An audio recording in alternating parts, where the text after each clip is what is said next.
Love can be exhilarating and wonderful, but it can also be painful and complicated.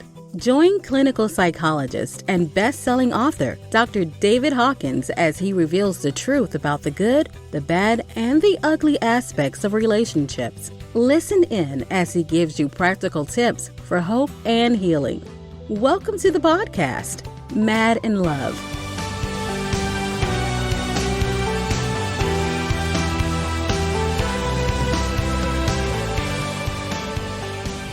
Hello, I'm Dr. David Hawkins, and this is our first podcast of Mad in Love. And joining me today is my esteemed colleague, Sharmen Kimbrough, but more about that in just a moment. Sharmen will introduce you. But first, I want to just share with our listeners a little bit more of what are we doing and why are we doing it. So a little bit about me. I can still recall the excitement I felt when in graduate school, I had the opportunity to work with a really kind of high caliber team of clinicians helping individuals that were in a lot of distress in an inpatient setting down in Portland, Oregon. And that is what started me on the path of being a people helper. And Sharmen, I'm sure you've got your own story about how you got into this, but it was in that setting where we really listened compassionately to people and we gave them clear guidance. We helped them out of very difficult situations and sent them out of that inpatient setting in a better way than we found them. So hurting people were then, and they still are now, looking for really caring direction. And that's what we're going to provide for you in these podcasts, Mad in Love. Those were the early days of learning and intervening in people's lives. And that created in me just an ongoing desire that I haven't lost in 40 years. I'm still excited about doing this work. And that's again why I wanted this podcast, Mad in Love. So I still bring a passion, and you're gonna hear that from Sharmen today too.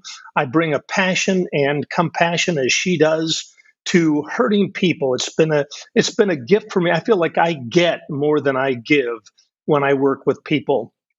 Seeing people in desperation over the years has really impacted me. But approximately, I don't know, probably about 10 years ago, I really came to understand that the traditional way of working with couples, the 1 hour a week, you go into the counselor's office for 1 hour a week, you come back a week. Anyway, all of that just seemed woefully inadequate to me, superficial.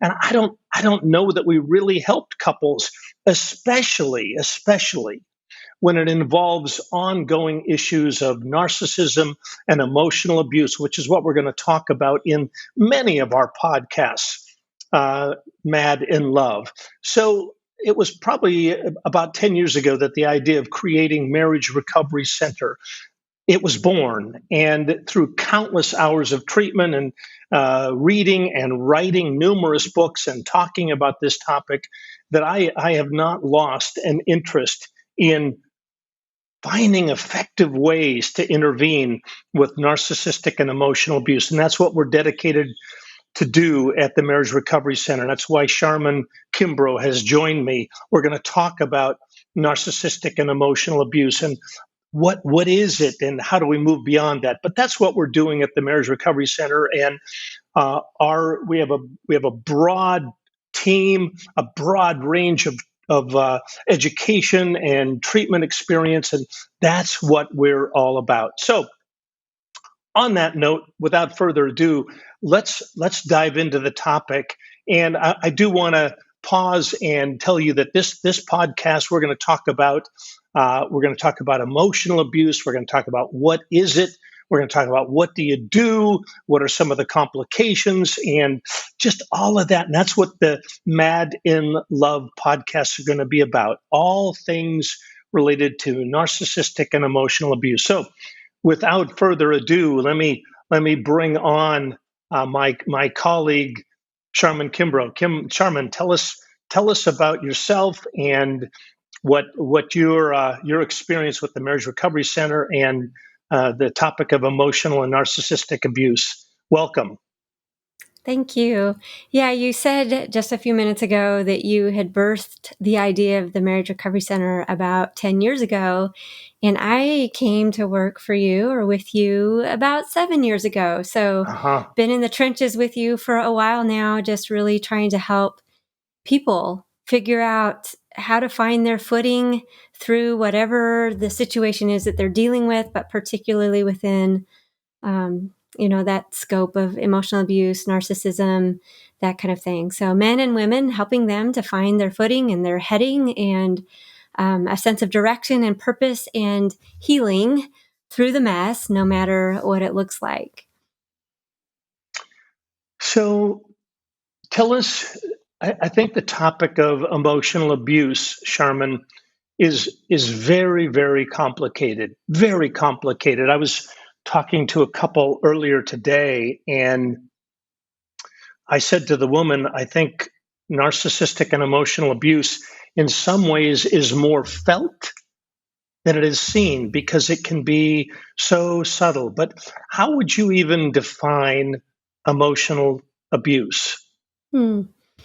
I It's hard to define it. Yes, I try to put it in a one-liner because I'm a queen of one-liners, I've been told. But my one-liner is that emotional abuse is really insistent, insidious, overpowering other people for the sake of one's own self, one's own Mm, benefit, at the expense of the people around them. And, like you said, it's hard to define because in actuality, everywhere we go, people mm, are self-protective and they're hiding and they're trying to make their way through life in a way that gets them what they want, right? It gets them what they want and keeps them safe. And if they're not paying attention to how they affect the people around them, that means they end up hurting them, right? Because the bigger picture yeah. is that you cannot have good relationships while you're in hiding, right? Hiding and self-protection means you're not having good relationships, but we were created for relationships. And so there's always that dichotomy of how real can I be without harming someone, or what do I have to do to protect myself to get what I want and not be harmed? I, I I really think it's important to emphasize what you said about power and control. Mm-hmm. Power and control used from a sense of superiority. You have said, you probably will say again here, that when it comes to emotional abuse, the emotional abuser becomes larger and the victim becomes smaller. There's a power differential. Can you Mm-hmm. speak to that power differential? Yeah, I think, when you're thinking in the context of, someone powering over someone else, a lot of times what's happening is the other person who probably is trying to seek a relationship, wants the relationship. Most often, the context is that the man is the power overer and the woman is the one seeking to comply. Most often, I realize that it goes both ways, but Mm, what you see is a woman making herself smaller and smaller, trying to keep him happy. Um, in effect, though, there's nothing she can do to keep him happy. And so eventually she ends up, feeling like a shell of a person who doesn't have her own feelings anymore, besides being numb, can't think anymore, doesn't make decisions anymore, that kind of thing. in this power differential, Charmin, what I hear from a lot of women is that they try they try so many different ways to make an impact on him, that they're, I think I've heard you say this before, that she and this is a generalization, but typically she is working at trying to create a connection, even in her criticality, even making complaints, even if she, we're going to talk about this more later, but even if she were to explode or do anything, she's really still trying to penetrate. And I'd like you to comment on this piece. She's trying to penetrate his defensive shell. You said that he's very self-protective, I think was your word. what is she trying to do, and what is it with these impenetrable defenses? I guess those are two questions. So I want to tease that out a little bit farther. I talk a Sure. lot in terms of that narcissism and codependency are actually on the same. They're two extremes of the same spectrum. That narcissism is about getting what I want, staying safe, making my way through life by taking and taking and taking from the people around me, right? It's still hiding. It's in hiding. There's a facade that's being presented. It's usually power and control, but it is about controlling other people by taking and using with very little regard to really what it's doing to the other person. Codependency, on the other hand, is also about hiding and controlling, right? But it's about staying safe and getting what I want by giving and giving and giving. It's still hiding. It's presenting a facade, not being real, but in an effort to stay safe and get what I want. Keep him happy so he won't harm me, so to speak. Or keep her happy so she won't spend all my money or whatever it is. But they're two ends of the extreme, right? They're two extreme ends of the same spectrum.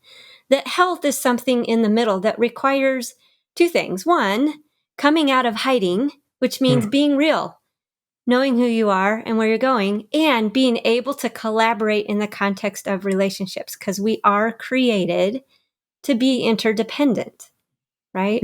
So,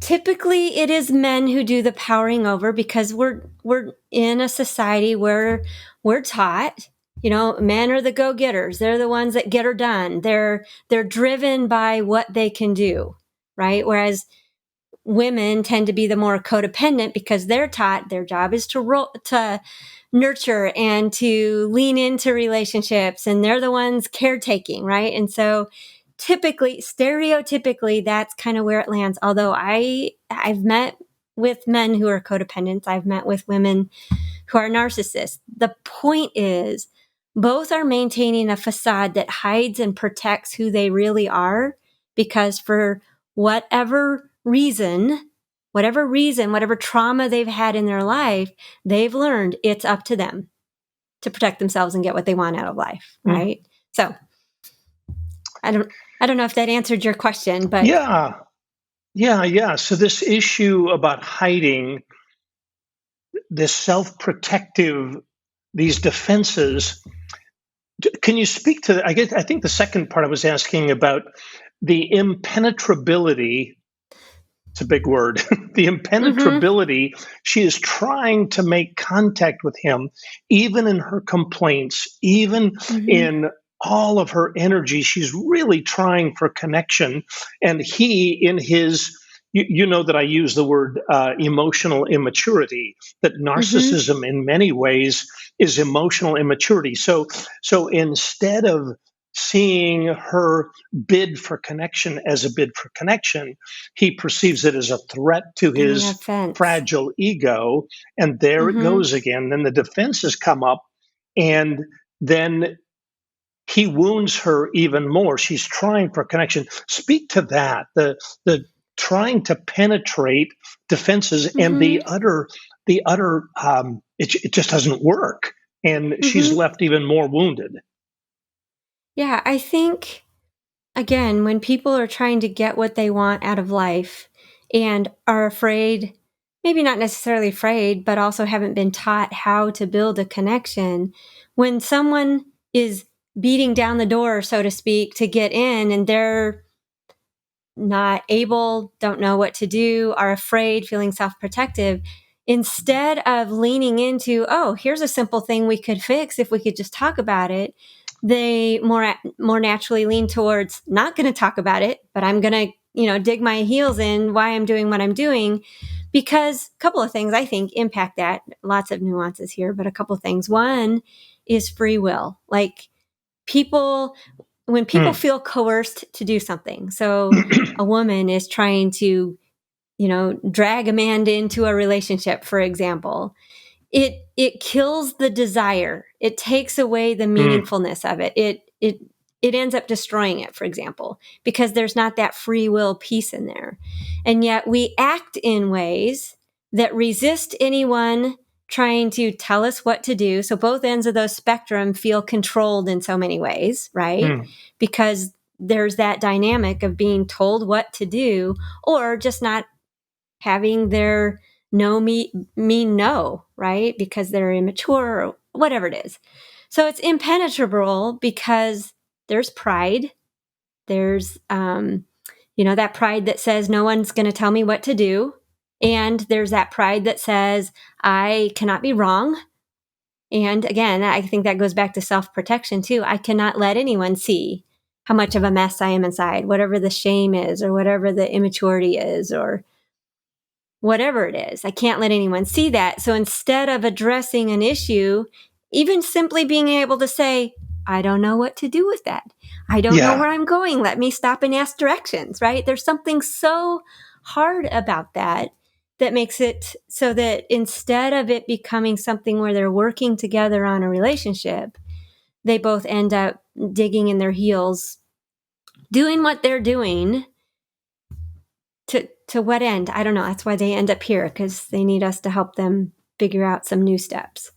I remember, Sharmen, when you and I did a marriage intensive together, and we've done many, and it's been very interesting for me to think about something you said. And you said, you asked the couple, as I recall, you said, what are you fighting for? And it had a double meaning, of course. Like, why are you not only why are you fighting, but do you have a common goal?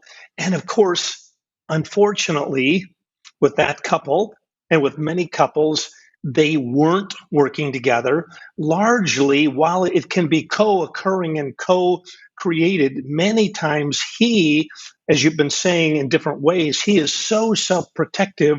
What he's fighting for is often self-protection, while what she's fighting for is connection. Can you speak to that? That was a great phrase. What are you fighting for?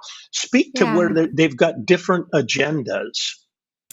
I usually use that quote in conjunction with saying, how do you define win, or how do you define what worked? Because that identifies what the goal is. But in reality, most often, like I'll hear people say, I tried that and it didn't work. She'll say, I tried to talk to him and it didn't work. And then I'll immediately say, well, what do you mean by worked? Were you authentic? Did you say what you needed to say? Did you come out of your own hiding to really put some good boundaries down, or whatever it is? And that changes the perspective a little bit. It goes right back to, what are you fighting for? If you're just fighting to be heard, or you're just fighting to make your point, well, that's all good and fine, but it's not going to build a relationship.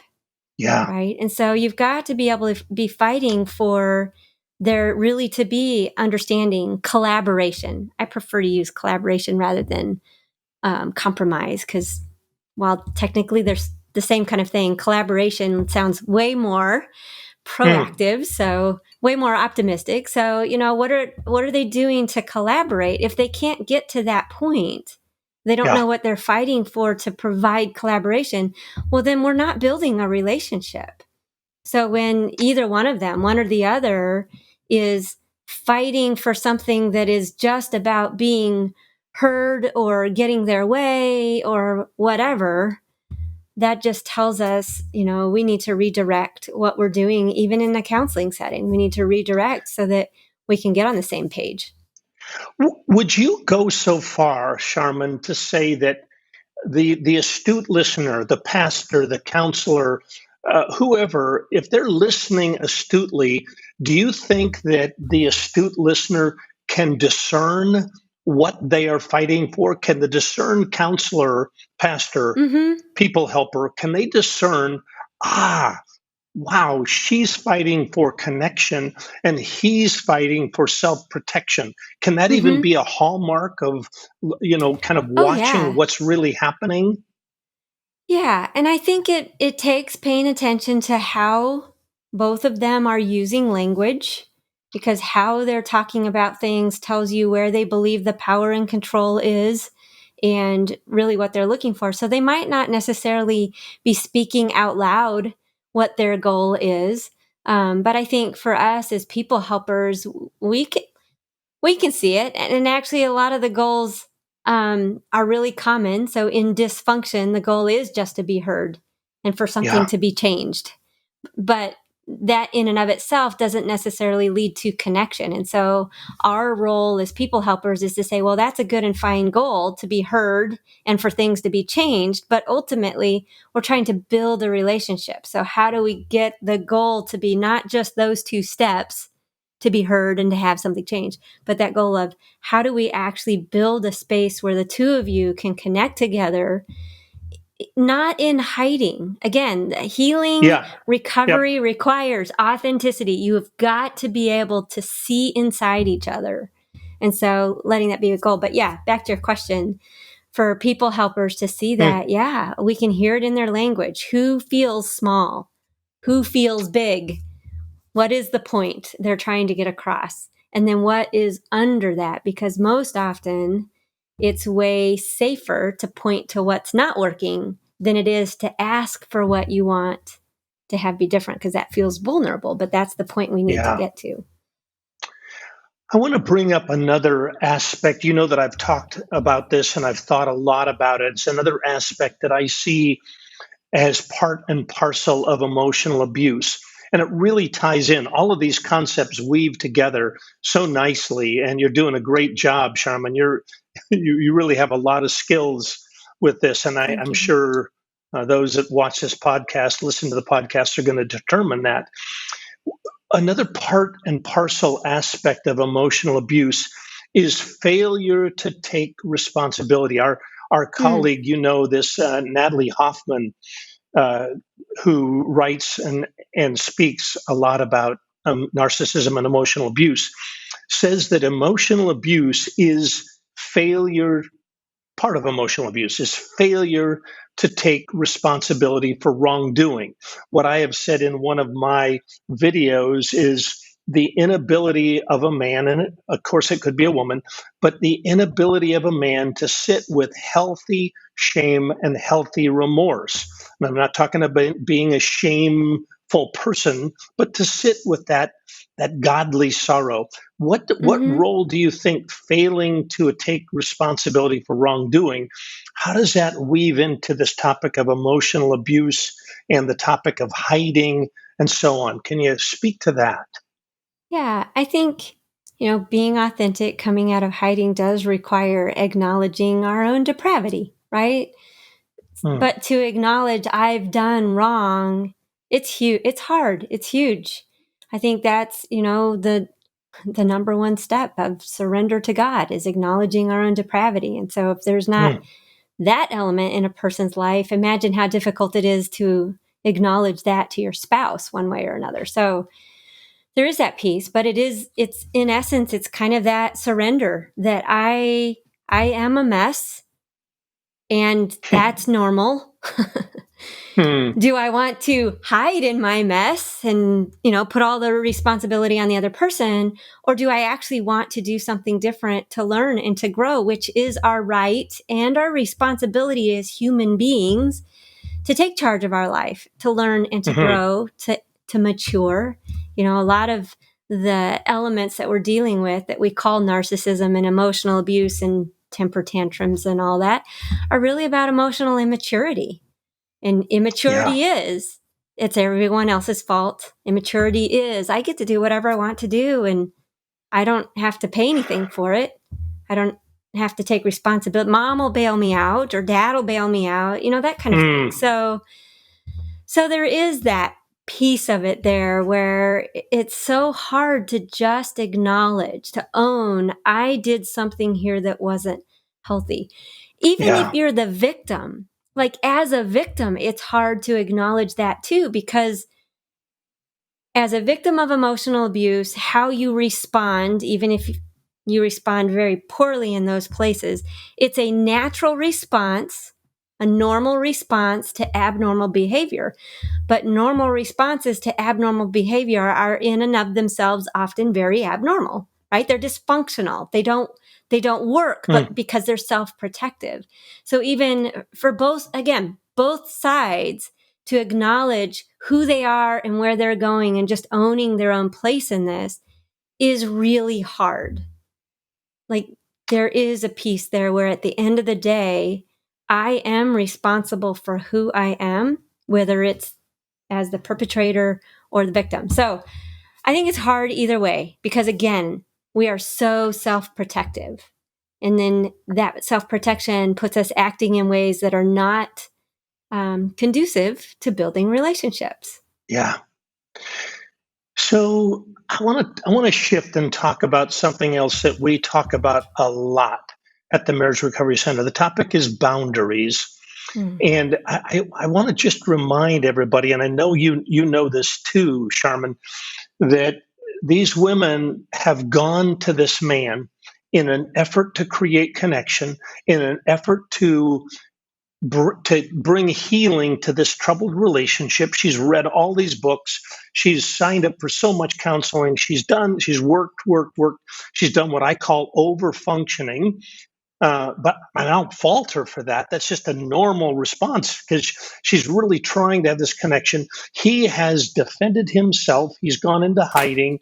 He flips things back on her and creates this crazy interaction, which leads to, you've heard me say this many, many times, which leads to her getting caught in this emotional quicksand. She tries to work this problem out. She tries to confront him. She tries to work out the problem.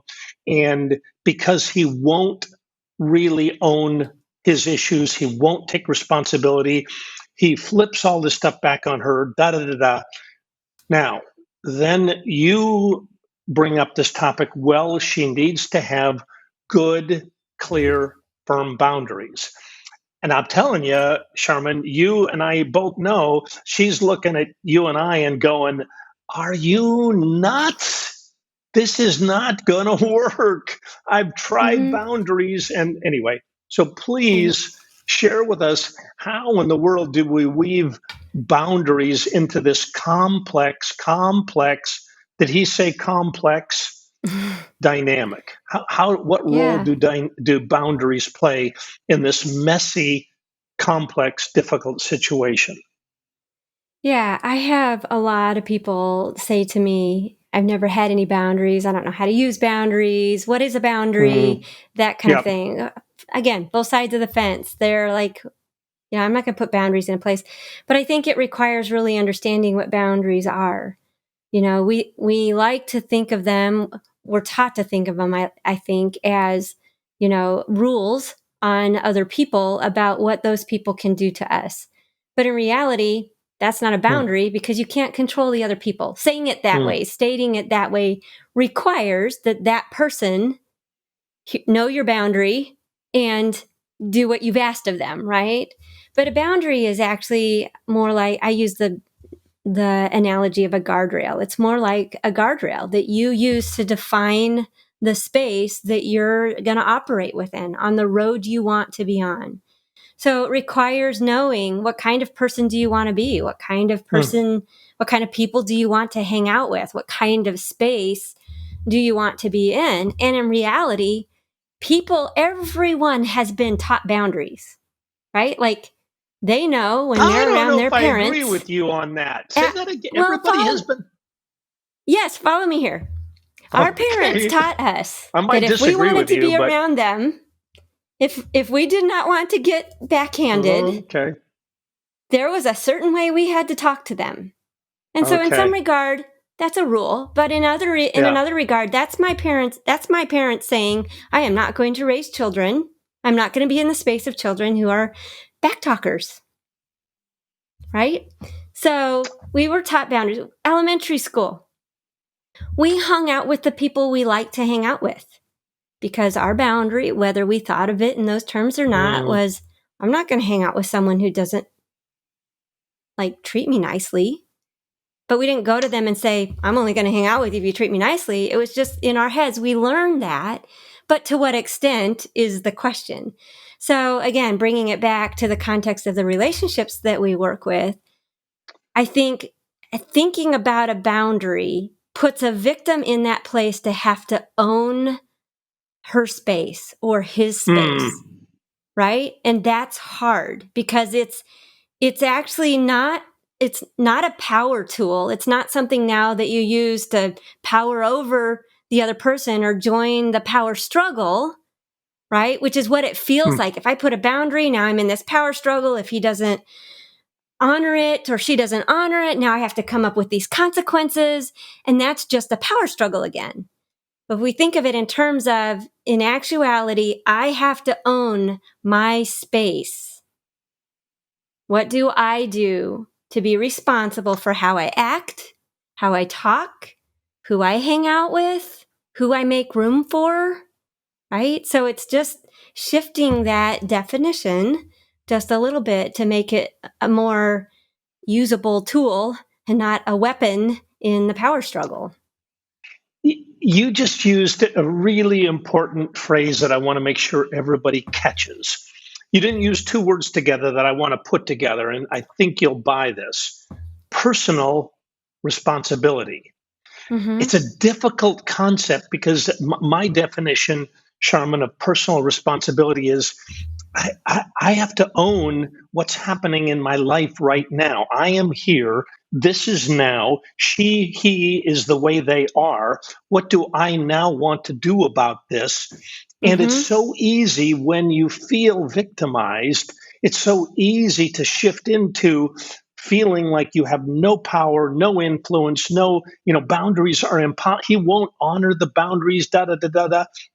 But I think would you agree with me, the way you counsel women even who have been victimized, you still are saying to them, yeah, but I want to start from a place of personal responsibility. Today is today. This is now. It is the way it is. What do you now want to do about it? Speak to personal responsibility and then boundaries, and then we'll go from there. So the personal responsibility boils down to that we are not just victims of our circumstances. So yes, we as can't much as control, it feels like it. Exactly. We can't control most of our circumstances. We cannot control them. Like there's most things beyond our control. We do control ourselves. So I get to decide, for example, who I invite over for dinner. Yeah. Right? There might be some social norms or some cultural norms or something that, I may feel obliged to lean into. But in reality, I get to decide how much time I give to people that aren't nice to be around. Right? I get to decide that. How much do I want to entrust my heart to this relationship? So that's something I do control, right? I can control, what I do with what I've got to work with. I am not just at the mercy of what someone else decides, my pastor, my family, my spouse, or whatever it is. Like, I'm not just at their mercy. I'm going to answer to God for the decisions I made about me. So even if that is in the context of a lot of things that are dangerous or uncontrollable, there's still a way of moving within them with this analogy that I use with most of my clients as undercover agents in a war zone, which requires knowing who you are, knowing your strengths, knowing your weaknesses, knowing how to extricate yourself from very dangerous landmines when and where you need to, but engaging wherever the mission is. What is the mission? To build a relationship, to launch the kids, to do our job well, whatever that is. It may require that there are some things that aren't, like, we can still be vulnerable without showing all our cards, right? So that's what boundaries look like, is knowing what kind of space am I moving within? How do I want to show up in that space? And what do I need to do when it gets dangerous? Or I start to feel like I'm getting pushed off the cliff. Sharmen, I got to tell you that is incredibly powerful, what you just said. It's incredibly powerful. I want to camp on it for a second. If when you excited me right there. Undercover agents in a war zone. Mm-hmm. I often tell the men I'm working with as they're trying to learn new behaviors, I want them to lean into difficult situations, which touches on what you just said, Mm-hmm. undercover agents in a war zone. Now, he's not the exact same thing, but I want to teach him this is a mission, man. You you Mm-hmm. you get to go home tonight and you get to face a difficult situation and you get to try a new skill and you get da da da da da da. And it sounds like you give women that same, you're imparting that same encouragement. You have an opportunity. You're an undercover agent in a war Mm-hmm. zone, and this could be a really exciting mission. Is that a fair Yeah. way to think about this? Yes. Ultimately, the word picture that I want for couples is that they are back to back, swords out, fighting an enemy together. Right? Yeah. Just that picture. We are on the same team. We are fighting against the same enemy. We're not the enemy to each other. Hmm. And so, starting with from an individual standpoint, again, you've got to be a warrior to be someone, to have someone's back well. And so part of the mission is knowing yourself, knowing who you are, where you're going, being steadfast in that, and then being able to talk about it in the context of the relationship too. And again, there's a personal responsibility there. And there's also the collective responsibility, so Hmm. to speak, in that, we are married. We're in this marriage, and it's meant to be as this unit fighting an enemy together, where the home is a refuge. The home is the safe no-fly Yeah. zone. The home is the safe place.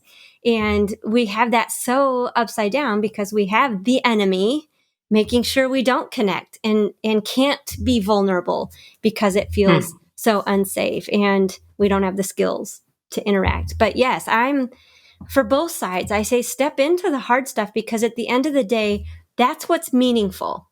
That which is worth having is worth fighting for, Yeah. right? So it's meaningful to step into that, even despite the fear or the immaturity or whatever. That's what life is about, is building things that are meaningful and just going along with the flow, self-protecting ourselves, not connecting with other people. We're going to get the very thing God said was not good. We're going to be alone, Be alone. emotionally, Yeah. absolutely alone.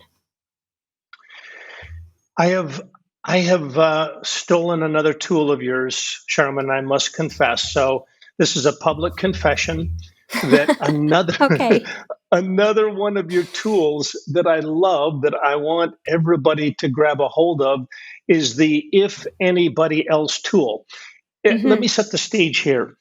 Every day when I talk to women that have been emotionally abused, every day, they say this to me. They say, do I really have a right to pull away emotionally? I mean, come on. Do I really have a right to set? I mean, because he's telling me I don't have a right to blank, and so I'm not sure I have the right. And he's telling me this. I mean, I've really sought to make an impact with him, but he's telling me, but he's telling me, but he's telling me, and they really are looking to me, and I'm sure they do this to you. They're seeking validation for, you know what? And one of your tools, the if anybody else tool, I want everybody to grab a hold of this because it's really, it really has sunk in with me. And like I said, I'm using it and people are loving it. Tell us about the Good. if anybody else tool. Yeah, that's just that idea that you wouldn't let anybody else treat you like that, whatever that is, right? So if you are trying to figure out what your boundaries should be, and you look at your spouse and you go, rename them anybody else. So your spouse's new name is anybody else. Makes it easy. If anybody else called me these names, what would I do? Right? Hmm. If anybody else yelled at me every time we got in the car, would I Yeah. ever get in the car with them again? Yeah. If anybody else yelled and screamed every time they were around me, would I be inviting them to dinner? Probably not. And it makes it easier to see how to withdraw, not because it's about punishing the other person, but because that's a natural response. If you're a jerk, nobody wants to hang out with you, Yeah. right? That it's a natural response. So it makes it easier to think about, well, what would I do? What should I do? It's so helpful, Sharman. I've used it in my own thinking and in my own counseling with women. To think through, if I felt crazy in my interactions with anybody else, if I went to any of my friends and brought up a concern and they flipped it back on me, they blame shifted, they minimized, they rationalized, they justified, they defended their actions, they failed to take responsibility. If anybody else did that to me, yeah. Now, you know the caveat here, the rebuttal, the only one piece of rebuttal that I've gotten is, yeah, but this is my mate. This is my spouse. Mm-hmm. So, granted, it becomes a little more difficult when we're talking. It's still a powerful tool, and I Right. still think we need to use it, but it becomes more difficult when it is your mate, right? Mm-hmm. There's more to lose. There's more at stake here. But one of the things that we really have to bear in mind is, but where is this marriage going? Right? So you're Hmm. holding on to this marriage. What is your spouse offering you? If they're only offering you this much depth in the relationship, this is all the space you can move within because that's, they've defined for you what your limitations are, right? Based on what they're presenting to you, right? So example would be, we have friends. We all have friends that we know. The only thing they know to talk about is their kids and the weather. It's a relationship that only goes as deep as kids and the weather. We can have a lovely, great relationship, but it's not going to have any depth, right? Yeah. Which means there's not going to be a lot of fallout, so to speak, if you decide that you just don't have time for just the kids and the weather. You've got to put your energy into other things. That's why it's easier to, not make room for that kind of relationship. In the context of your marriage, on one hand, it can feel like there's a huge amount of fallout, but most of that ends up being our hopes, our dreams, our values, our how sacred we hold marriage, that doesn't take into account in actuality what your spouse is offering you. So if your spouse is only offering chaos, no room whatsoever for you to show up and to have space there to talk about things. Because if you can't show up, there's no authenticity, there's no reality, there's no connection. So if you can't show up in that space, there isn't a relationship. So one of the things to work through first is, well, what is your spouse even offering you? If it's just destruction, well, that leads somewhere. How much do you want to entrust your heart to this path of destruction where there is no room to do differently? So still a ton of fallout, but then again, it puts it in the context of what are you fighting for here? You can't make him change. You can't make her change. And if they're insistent on only offering you chaos and destruction, what are you going to do with that? So I want to shift gears again slightly, Sharman. With these issues that we address at the Marriage Recovery Center, these very complex issues of manipulation, emotional manipulation, emotional immaturity, narcissism, emotional abuse. Another one of the things that women say to me, they say this to me all the time. Are you going to be taken in by him? Are you going to be manipulated? Are you? I don't. I mean, they really approach me, Sharman, and they say, in so many words, I don't know if I trust you to really see and feel what's going on, because he flips it back on her. He's got a rationale for why he does what he does. He's very self-protective, as we've already shared. What if the NPD partner manipulates the therapist? What do we say to her then?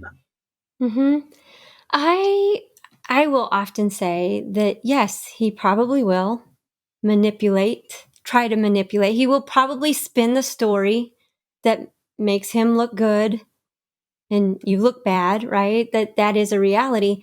However, I also say, as coaches, as counselors, we can only work with what we're presented, right? So we can't read his mind. We definitely know there's more to the story than we're being told. We know that, and we can poke around and dig. But at the end of the day, it's actually up to the spouse to look at that and decide, do I want to continue entrusting my heart to someone who, when given the best opportunity in the world to change and to find a better way and to create a better connection, still paints the story that they're perfect and I'm not?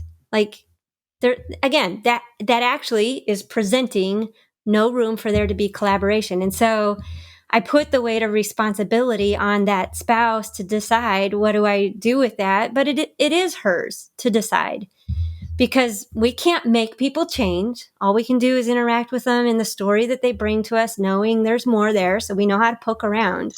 But at the end of the day, she's the one, or he, right? Like, from both sides, he's the one that sees how how their spouse interacts with the counselor, and they get to decide, when given a chance for there to be something different, this is how they use it. What can I do with that? The other thing I say too is manipulation is only successful when the party trying to be manipulated gives up their right to think for themselves and make their own choices. And I can guarantee you that does not happen with me.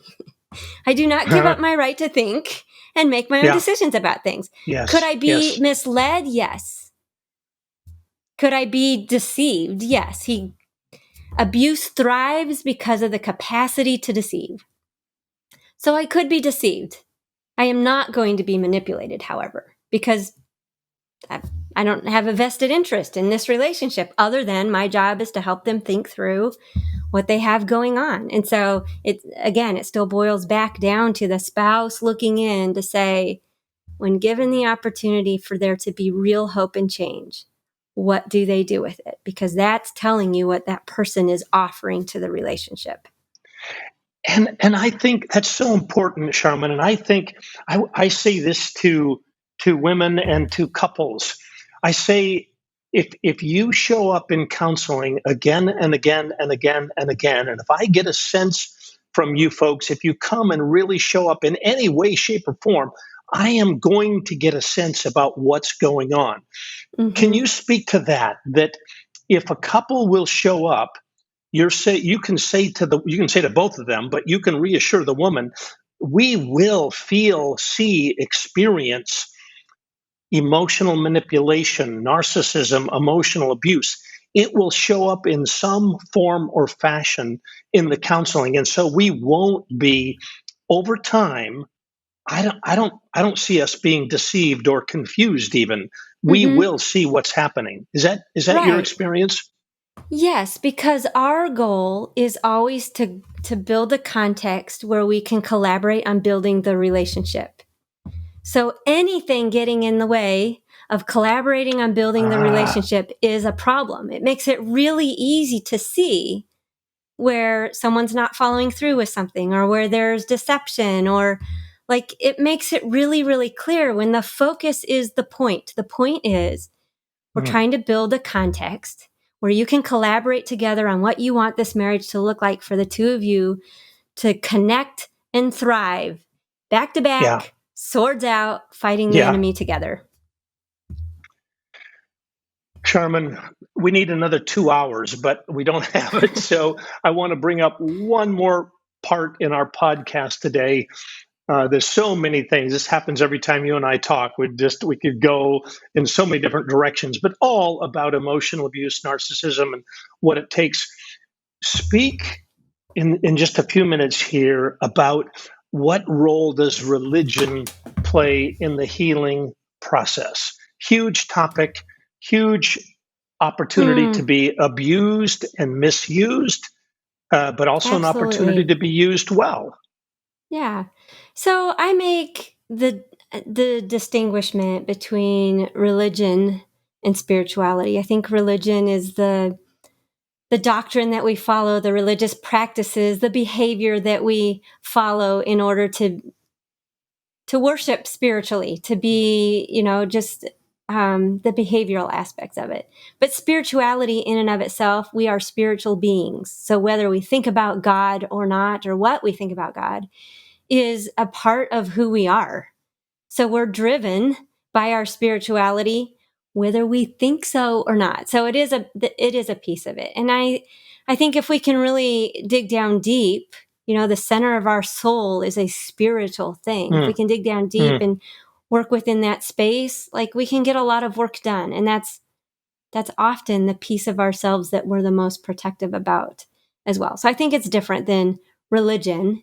I don't think that it, when we stand before God, we're not going to give an account to him for what theological approach we took or which doctrine we followed. I think it's all about knowing God and knowing Jesus and loving him and reflecting him more to the world, that kind of things. So in that regard, really being driven by that means, like I said a little bit ago, that starting point of surrender. If you are not surrendered to God, if you do not know God, you cannot love outside of what it benefits yourself, because it requires you being filled by the Holy Spirit to even be able to love without just thinking of it in terms of benefit to yourself. Yeah. Right? So it has to start there. Although we have many clients who don't want to talk about God, don't believe God, they have driven away from that in some regard, or they're following other faiths or whatever. And we can still give all kinds of really good, helpful, practical tools to connect. But honestly, at the end of the day, when you're talking about a soul level connection, it does require a conversation about the spirituality and that whole side of it. Sharmen, as always, thank you for the heart and soul and skill that you bring to working with women and couples. It's so needed.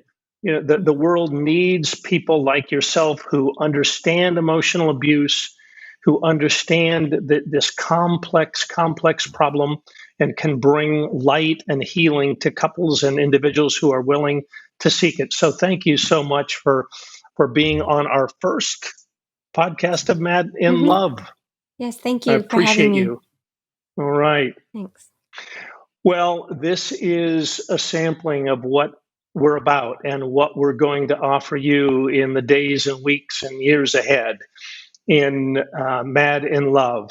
So please tune in and send us your comments and your thoughts. Our next podcast is going to be emotional abuse and financial control. An incredibly important topic. And our guest speaker is going to be Lee Kaufman, who is a coach at the Marriage Recovery Center. And if you tune in and subscribe, you will be able to hear that podcast and learn from Lee's extensive experience in the realm of emotional abuse and in the realm of finances and how those issues get convoluted and misused. So please tune into that. If any of this resonates with you, please book a time to talk to my team and discuss how you can get started. You can contact the Marriage Recovery Center and our client care team. You can click the button at the bottom of the screen to subscribe, and you'll be notified of the new podcasts that will be coming out on a regular basis. So again, we want to thank you. Without you, this wouldn't be happening. So thank you so much for tuning in, and God bless.